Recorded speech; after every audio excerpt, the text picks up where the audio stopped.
either areas of rotation, or in some cases this can also show us where there are areas of significant strong straight line wind. But again, coincident with where the circulation is showing up, we're also seeing an indication looking at the data here that yes, there is indeed some rotation showing up in that part of the storm and in this location in Lincoln County in southern Middle Tennessee. Again, we'll kind of expand the view here. Fayetteville, I know you are in the warning. That's the red box here. So maybe had sirens going off there in the city of Fayetteville. But I do want to stress that unless this takes a hard, and I mean a hard right turn from where it is right now, this storm is going to stay north of you folks in Fayetteville. But again, Bidwell, over towards the Boonville area, need you in your shelter. If you're in the Howell area, want you in your tornado shelter as well as this storm continues to progress its way mostly on off to the east. Petersburg, hopefully you're in your safe place as well, although you're on the side of the storm more impacted by either hail, heavy rainfall, or frequent lightning with that tornado threat. Again, just off to your south. We are going to monitor the other storm here. Again, we do have another one trying to flare up in the southwest part of Lincoln County. This is outside of Ardmore. And some of this activity does extend down into northern Madison County, but none of this is particularly organized at the moment. But we'll have to keep an eye on it if it maybe taps into some of the same ingredients that this storm north of Fayetteville has found. That one may be one that we're going to have to watch as well. But again, right now our only concern is up here in areas of southern Middle Tennessee, northern parts of Lincoln County, generally north of Fayetteville.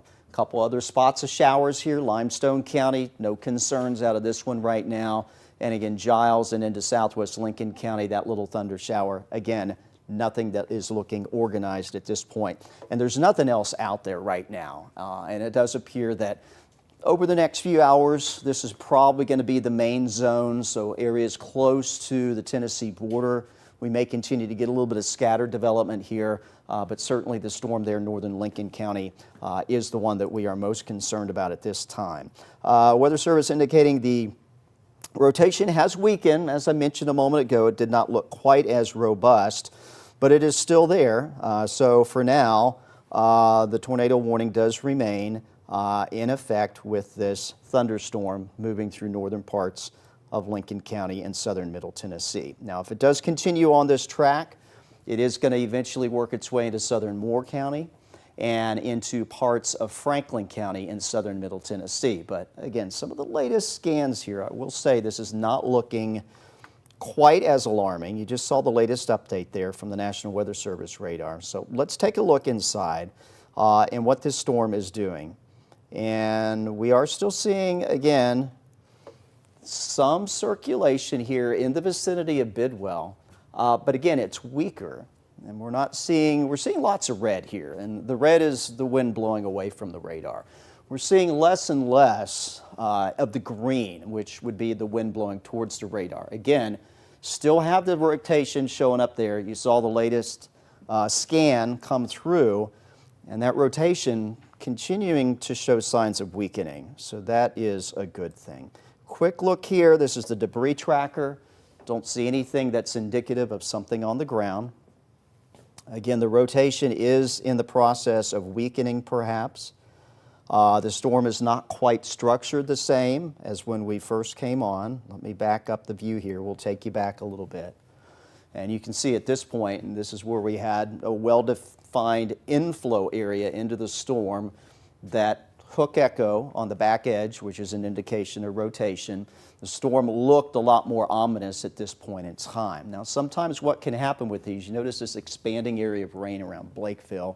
The way these storms rotate and spin up is there's a push of wind that comes out on the southwest flank of that storm, and sometimes that can take over and cut off the inflow into the storm, and that may be what we are seeing happening with this right now. Certainly we've seen the radar pattern fill in association with this storm, and as that has happened, we're really starting to lose the circulation.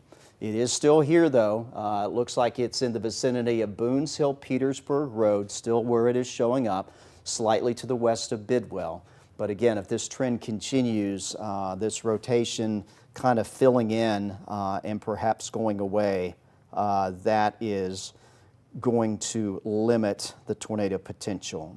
Rotation, Weather Service, they're indicating here, yes, south of Petersburg, tracking towards the Bellevue area on 231. So let's kind of show you again where this is located. I still want you in your shelter here if you're in the Blakeville area, Bidwell, and towards Bellevue or Belleville. That is where this is going to be tracking. Again, you folks in Fayetteville, I don't think this is going to be a concern for you. But where we are seeing that rotation showing up, again, in the vicinity of Boones Hill, Petersburg Road. There you see the latest scan. Now, it's come back up a little bit from what it was. So that's why we have to just constantly watch these storms and watch the newest information coming on in, because they can go through these cycles. I mentioned this before, storms are not just things that move from point A to point B. They're processes. They're constantly evolving and changing. So with the latest scan update, the radar signature, although it's still weaker than it was, is looking a little bit stronger than the last go-around. And again, we'll have to wait until the new radar scans come on in. And sometimes these storms can reorganize just a little bit as well. So we're seeing that area rotation here close to Blakeville. You do notice on the back edge of the storm now, we're starting to get that hook-like appearance. And sometimes these storms can go through cycles where the old area of rotation fades, but a new area of rotation picks up and develops on the southwest flank of the storm. So there's the latest scan update. So we may be seeing that happening perhaps, maybe a new area of rotation starting to form in this particular thunderstorm. Again, as I'll track it out here, I still think you folks in Fayetteville are going to be okay, that this is likely going to stay to your north. But let's focus in here, again, where we have the circulation showing up.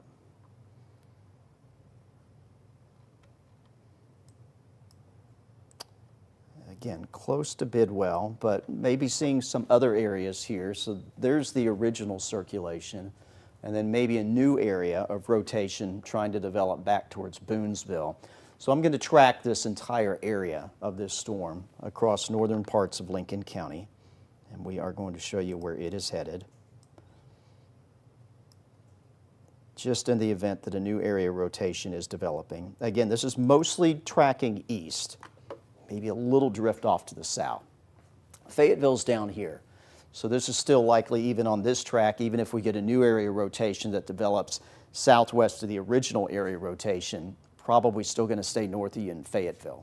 How by 10:07, again, Bidwell, it's kind of right on top of you right now. The Belleville area around 10:10, the Booneville area around 10:22.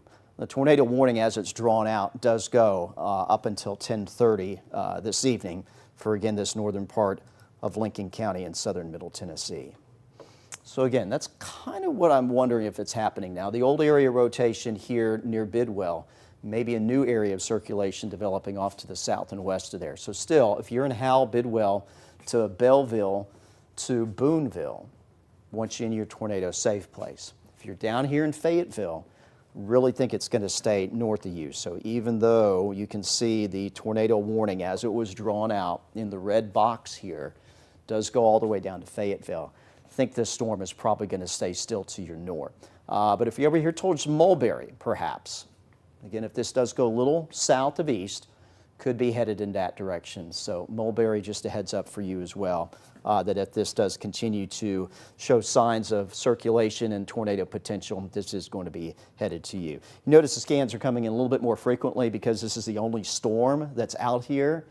This is the only one that's really being monitored right now in this general area. So we're going to get more frequent updates out of this particular storm, since there's really nothing else of big concern to monitor at this point in time. Again, little thunder shower here outside of Ardmore. That one's moving mostly to the east and the northeast.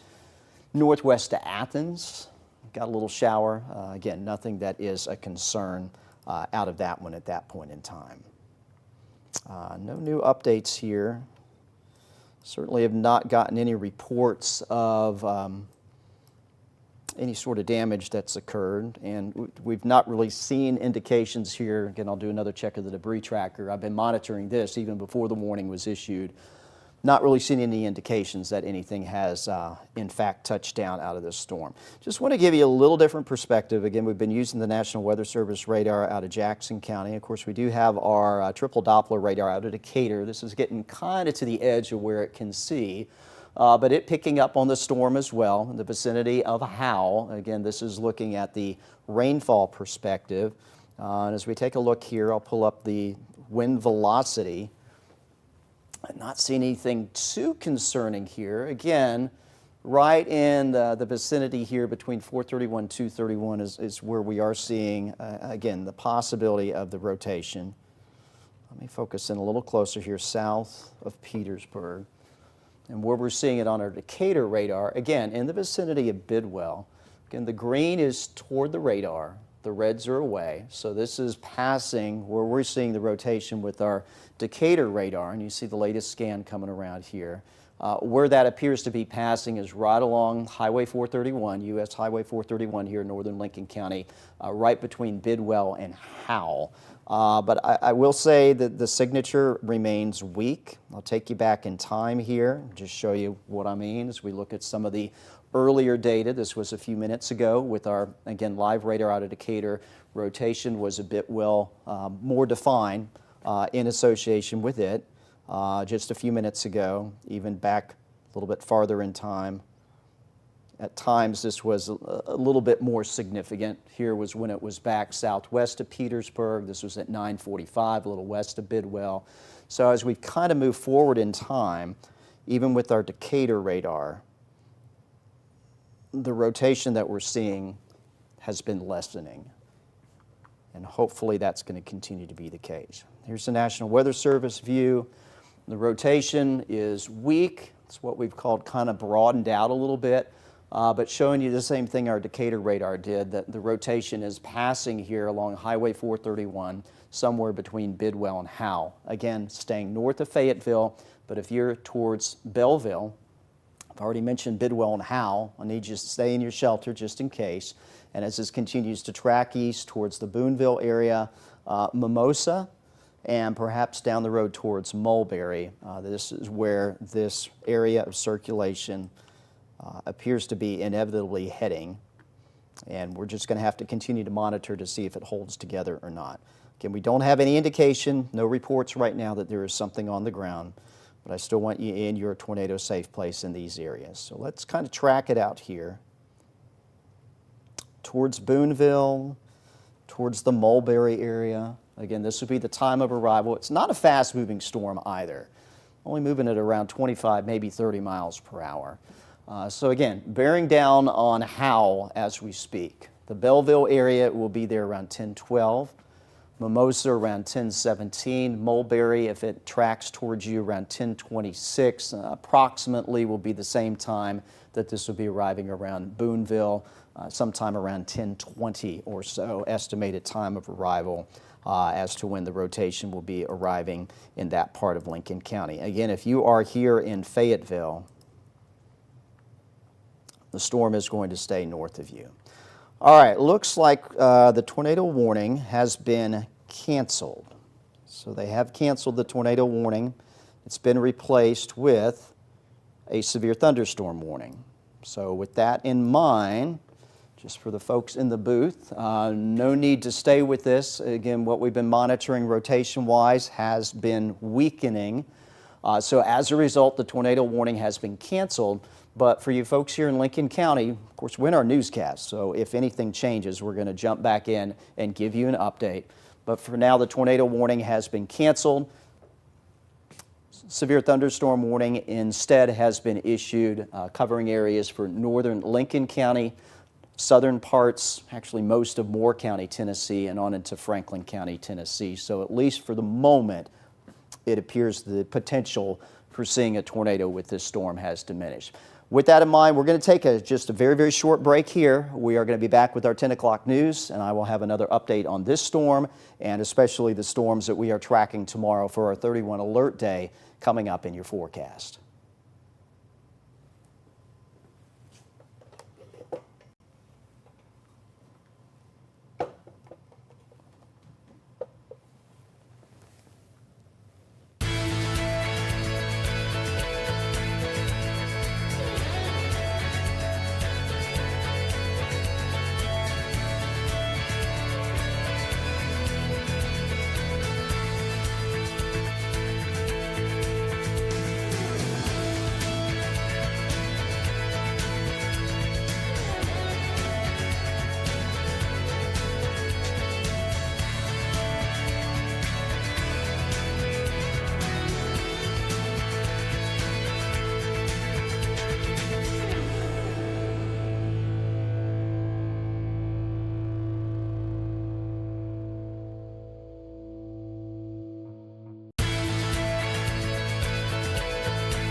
This is Way 31 News at 10. Good evening and thank you for joining us for Way 31 News at 10. We are starting this weekend with a 31 alert day in place for tomorrow. Let's get straight to Storm Tracker. Chief Meteorologist Jeff Cass, who's been tracking that and obviously still tracking some of the storms that are out there tonight, Jeff. That's right. And unlike today, where the storms have been isolated, tomorrow there's going to be a more widespread threat that's going to develop here across the Tennessee Valley. So many more of us are going to be impacted than were today. So that is why tomorrow is a 31 alert day. And we're going to break down the overall threats, timing all this out for you in just a few minutes. I do want to show you one snapshot, 2 o'clock tomorrow afternoon. This is when we kind of expect to be in the thick of it here across North Alabama, southern middle Tennessee. Likely some sort of line or cluster of storms coming through that is going to bring a severe weather threat along with it. I've got a new future radar to show you in just a few minutes. This is our current radar. Again, if you were watching just before we came on, tracking the storm that had a tornado warning on it in Lincoln County, that's pretty well it. It's been relatively quiet through the evening hours. There are a couple other showers here northwest of Athens, southwest of Fayetteville, Tennessee, but it is the storm in northern Lincoln County that is the most potent one, although here in just the last 5 to 10 minutes it has started to lose its punch, which was why the tornado warning was canceled, replaced with a severe thunderstorm warning. This will be continuing to track through northern Lincoln County, southern parts of Moore County, and into Franklin County in southern middle Tennessee. Eventually may find its way towards Winchester. But again, we're seeing a downward trend in this storm in terms of intensity, so that is some good news. In Huntsville, it's quiet right now. Thompson Roofing and Construction, Skycam Network, busy 565 here on a Friday night, but little in the way of active weather that we are tracking. And tomorrow morning, we expect a quiet beginning to the day. So if you have morning plans tomorrow, I don't think we'll have any weather issues, probably no rain whatsoever, certainly no storms. Temperatures will be starting off on the warm side, though, already into the 70s by 10 o'clock. Making our way into the 80s as we await that round of storms that will come through tomorrow. Again, I'll be back in a few moments. We're going to track it out for you. I'll talk about the threats some of those storms may bring with them coming up in your Way 31 Storm Tracker forecast. Right now on our website, waytv.com, you can find our severe weather protection guide. It's complete with everything you need to know to keep yourself and your family safe and informed, no matter what the weather has in store for you. And now's the perfect time to make sure that you are equipped with our free Way Weather app. Gives you 24/7 access to our triple Doppler network. It'll even notify you when a storm is headed your way. Well, a suspect is behind bars tonight after a shooting at Polyplex in Decatur today. Decatur police arrested 22-year-old Jamison Gladney, who was charged with assault and held in the Morgan County Jail on a $15,000 bond. The victim in the shooting is currently recovering at Huntsville Hospital. Also new at 10, the Colbert County Sheriff praising his deputies following a week with multiple car chases. Way 31's Julia Miller spoke with the sheriff, who says increased training has prepared his men and women for anything that comes their way. For some reason, when we have these indictments come down and the weather starts to warm up, this is pretty common. 2 or 3 in a day, not that common, but it does happen from time to time.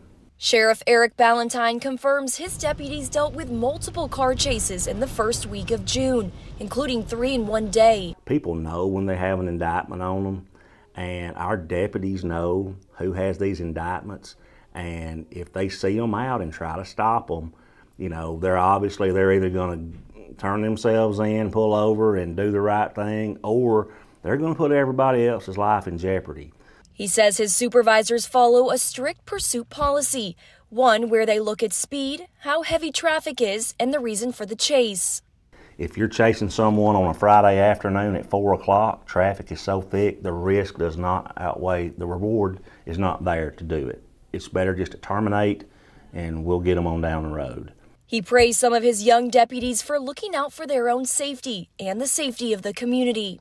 I've heard them terminate their own pursuit before because they feel it's unsafe. And that speaks volumes about the maturity level of these young deputies, because when I was coming up in the 90s, 30 years ago, we would pursue until somebody told us to stop.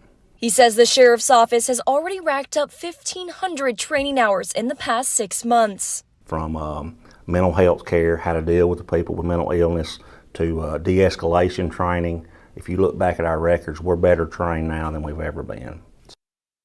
That was Julia Miller reporting. We also spoke with Sheriff Ballantyne about joining a federal program aimed at detaining violent and undocumented immigrants. And you can find that story right now on WayTV.com. Well, 2 people are locked up after a chase involving multiple agencies. It happened Thursday night on Interstate 65. Priceville police arrested Richard Roth and Morgan Stennett. Now, police say when an officer tried to initiate a traffic stop, the pair took off. Now, the chase came to an end when the car veered off the road and crashed on Adam Road in Eva. When arresting Roth, police also found more than 12 grams of fentanyl. He's being held on a more than $400,000 bond, Stennett on a $500 bond. Lawyers for a Colbert County teen charged with manslaughter after a fatal accident are now asking the court to grant him youthful offender status. Jacob Ledbetter, who was 18, accused of driving drunk at high speeds when his car crashed, killing 17-year-old Harley Grissom and injuring 2 others back in October.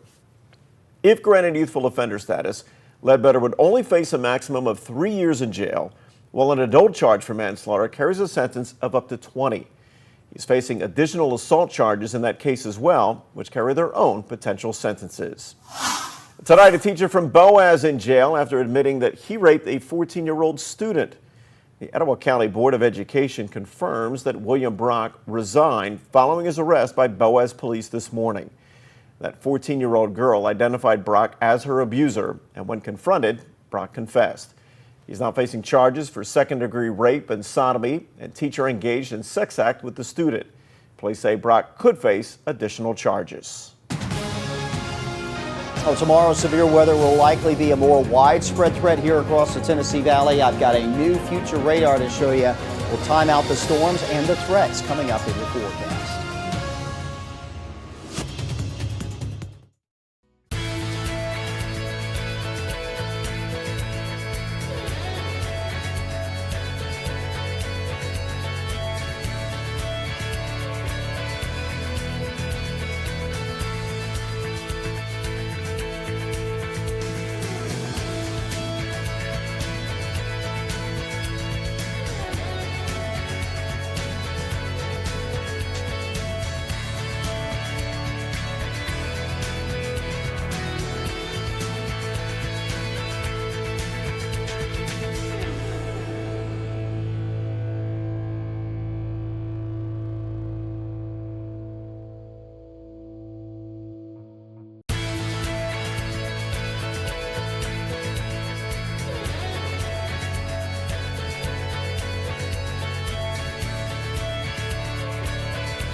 Jeff Castle with 31 Triple Doppler. Well, good evening, everyone. Limited occurrences of severe weather today across the area. Tomorrow, likely will be a little bit more of a widespread threat, which is why Saturday is a 31 alert day. Damaging wind will be the main thing that we are looking for. The tornado risk tomorrow actually looks even lower than what we have seen out there this evening, so that is some good news. Main timing of this that we're going to be monitoring will be midday, we'll say, until late afternoon, when storms are expected to roll across North Alabama, southern Middle Tennessee. Here's the latest on the timing of that. If you're out here in the Shoals, northwest Alabama, 11 a.m. to 2 p.m. right now looks to be the window where the roughest weather will move on through. If you're around the I-65 corridor, including Athens, Decatur, Huntsville to Fayetteville, Tennessee, down to Coleman, between about 1 and 4 p.m. And if you're over into areas of Sand Mountain, Scottsboro to Gunnersville and points eastward, we're going to be watching between about 2 and 5 o'clock tomorrow afternoon. Again, these times approximate. They could change slightly, but that's the general idea that we are looking at this point in time. Here's your latest severe weather outlook from the Storm Prediction Center. And across North Alabama, we're anywhere from a level 2 to level 3 risk right now. We will get an update on this overnight tonight. And just based on some of the evening data, wouldn't be surprised if this level 3 risk is expanded a little bit northward to cover more of North Alabama. And of course, that's something that we'll update you on heading into early tomorrow morning. But regardless of whether it's a 2 or a 3, severe weather is going to be possible as storms roll through during the day Saturday. Primary risk is going to be winds up to 60 miles per hour. Low to medium risk for that. That's the primary concern. Lower risk for large hail, maybe up to quarter size, but that might be pushing it. And again, the tornado threat at this point looks like it'll be fairly low tomorrow, as I say, even lower than what we've seen out there this evening. Currently, again, most of us are quiet. We've got the one strong storm, Lincoln County, southern middle Tennessee, a couple other heavier downpours southeast of Fayetteville, in between Athens and Ardmore and I-65 there, Limestone County. But the one that is posing the continued severe weather risk, northern Lincoln County, that is going to continue to progress towards Mulberry, towards Lynchburg, eventually towards Winchester, Tennessee, arriving in that part of Franklin County close to the top of the hour. This one may still have some strong wind, heavy rainfall, and perhaps some smaller hail with it. And we'll continue to keep an eye on any potential for rotation spinning back up in it. Future radar is actually doing a pretty good job keying in on the activity there southern middle Tennessee with not much else happening. We'll continue to see that rain and storm activity roll through that portion of southern Tennessee through about midnight. Then we're going to be done. Rest of tonight will be quiet, maybe a couple showers first thing tomorrow morning, but most of us wake up to dry weather on your Saturday as we await tomorrow's stormy weather. Prompting that 31 alert day. Future radar showing those storms could be entering the shoals by the lunch hour. They'll make pretty quick progress through the area. By 2 in the afternoon, getting ready to hit the I-65 corridor. By the time we reach 4 o'clock, storms will have come and gone through Sand Mountain, with the more significant storm activity shifting into Georgia and southward towards the Birmingham area. We do get a little bit of a lull early evening, but then there are indications there may be some more storm development late evening tomorrow. Now, we're going to have to watch this. A lot of this activity and how strong it is will depend on the earlier storm activity, but there is some potential late evening tomorrow. Some of these storms that you see in North Alabama could be on the strong to severe side. So we're going to watch that time frame as well, mostly focused on the more widespread activity coming in during the day. But I do just want you to be aware of that late tomorrow evening. That will shift on out of here heading into Saturday night. And I'm optimistic that your Sunday may turn out decent. Early day showers mostly to our south on Sunday. And right now, not really seeing much indication that anything else is going to pop up around here for Sunday afternoon, and hopefully that'll continue to be the case. You can keep up with the storms, any alerts as well on the Way 31 Storm Tracker weather app. Again, the morning hours will be quiet, so get done what you need to early in the day. We start you in the mid to upper 70s. Storms will be rolling in towards lunchtime and stick with us through the afternoon hours. Before they get in, temperatures will warm into the mid 80s. Of course, as the storms pass through, we'll likely see temperatures fall back into the 70s later in the day tomorrow. 83 in the Shoals, same in Athens tomorrow. Huntsville may get to 86 before we start to cool off. 85 in Scottsboro, and also in the mid 80s there in Fort Payne. Here's your Way 31 Storm Tracker 10-day forecast. Again, a 31 alert day tomorrow. Sunday, got the rain chance 30%. Didn't have a chance to update it. I was going to drop it a little bit more. So I do think Sunday will turn out decent at this point. Storm chances, though, are expected to ramp back up on Monday as we get a weak cold front coming through. It really won't impact our temperatures, but it will increase the coverage of showers and storms again. And we'll keep an eye on any potential for severe weather on Monday as well. Otherwise, middle of next week, not bad. Lower rain chances. I can't with good conscience completely take it out of the forecast just based on the pattern that we are in. But less likelihood of seeing wet weather for a few days middle of next week with highs in the 80s. And then we may see the storm chances pick back up again slightly late next week and into the following weekend. It seems like for tonight, everything is kind of okay. Yeah, going to watch basically Lincoln, Franklin County, southern middle Tennessee, maybe a little bit of Jackson County for another hour and a half or so, but I think we'll be good after that. Very good. Thanks, Jeff. Yeah. Stick around. We'll be right back.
Share a message of love and hope with the LGBTQ plus community. Tonight, River City Pride Parade, full of pride flags and smiles. Ryan and Jonathan Gilreath tell me that this parade is about being seen and accepted, making it a powerful step towards unity and inclusion. We're people too, and we matter. We deserve love, and we deserve, to be kind. We just want to live our lives. That's all we want to do. Now, tomorrow, celebrations kick off again with a 5K at 8 a.m., followed by a Pride Festival at 11 at Ingalls Harbor. Next. For the first time in the 2020s, a team other than Oklahoma has won the softball championship. We'll take you out for the Lone Star blowout next in sports.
Electrical. Now from the Current Electrical Sports Center, Wave 31 Sports with Max Cohan. For the first time in program history, the Auburn Tigers are hosting a Super Regional. Down on the Plains, the first game of the Auburn Super Regional is underway, and it has not gotten off to the start that Tiger fans hoped for. The Tigers scored first, but the Chants responded with 6 unanswered, taking a commanding lead in the fourth. Ike Irish hit a solo shot to make it a 6-3 game, and then the game went into a weather delay in the 6th, and that's where things currently stand. It is a 6-3 lead for Coastal Carolina. The second game of that series is set to start tomorrow at 2, and if Auburn loses tonight, they will have to win on Saturday to keep their season alive. Out in Oklahoma City, a new softball champion was going to be crowned for the first time since 2021. Oklahoma had won the last 4 titles, but this year it was between Texas and Texas Tech, and the Longhorns, who finished as the runner-up last year, finally get their title. Texas took an early double-digit lead and held on for the 10-4 win, giving the SEC its first softball title since Florida went back-to-back a decade ago. And some massive news in the world of college sports. Federal Judge Claudia Wilken has signed off on a settlement that will allow each school to share up to $20.5 million directly with athletes over the next year, and in the next decade, give nearly $3 billion to thousands of former athletes who had been unable to earn money during their playing days. In addition to the payments, the settlement also sets limits on roster sizes. According to Sports Illustrated, football will move to 105 players, but all of those athletes will be able to receive full scholarships. The rules will go into effect on July 1st, and you can find more information on our website at waytv.com. Over at Wicks Family Field, HCFC battling Orlando City B in an Eastern Conference matchup. The visitors would strike first in the 48th minute, but Chris O'Neill's squad would respond almost immediately. It's Christian Kofi netting the equalizer in the 50th and getting the fans on their feet at the Joe. After the break, HCFC added another goal from the corner. It's Gunnar Studenhoff, and Huntsville leads 2-1 in the 70th. But the game was far from over, and in the 84th minute, the Florida squad tied things up, and in added time, OCB would finish the job, netting the go-ahead goal in the 92nd minute and hanging on for the 3-2 win. The boys in blue have not won a game at home since April 27th, so not the best night for them. They obviously had the lead, handed it over. Just kind of how it goes. Yeah, they've had a good year so far and keeping at Yeah, it. surprising. You know, the team has had some good years and some bad years, and things have kind of fallen apart at the end of some seasons. They've started strong this year, and they seem to be in a pretty good position. They entered the game in 4th place in the Eastern Conference. One loss tonight. Not going to set you back that far. No, not at all. And that NCAA settlement, you got to get a lawyer to try to figure out what the heck they're talking Yeah, about. I mean, I'm interested to dive into that and see exactly $3 billion to former athletes. Like, where do you draw the cutoff on Yeah, that? there's a lot of money going Yeah, there. so. Meantime, keeping an eye on the storms out there. Some of them tonight. Yeah, we're continuing to watch Southern and Middle Tennessee. I had some questions why we're recovering something that was not in Alabama. We do cover Lincoln County and Southern Middle Tennessee for news and weather. We still have a strong storm up here. This will be tracking towards Winchester, Tennessee. Severe thunderstorm warning in effect. We're continuing to monitor that just in case any more rotation develops with that. Otherwise, our focus turns to tomorrow, which is our 31 alert day. A more widespread storm threat coming through. Severe weather will be a possibility. We'll, of course, be here watching it for you, and you can look for the latest updates through the day tomorrow on the Wade 31 Storm Tracker weather app. Very good. Thanks, Jeff. Thanks for watching at Wade 31 News at 10. Remember to always stay up to date at waytv.com and again, our Wade 31 weather app. Have a great night. We'll see you back here tomorrow.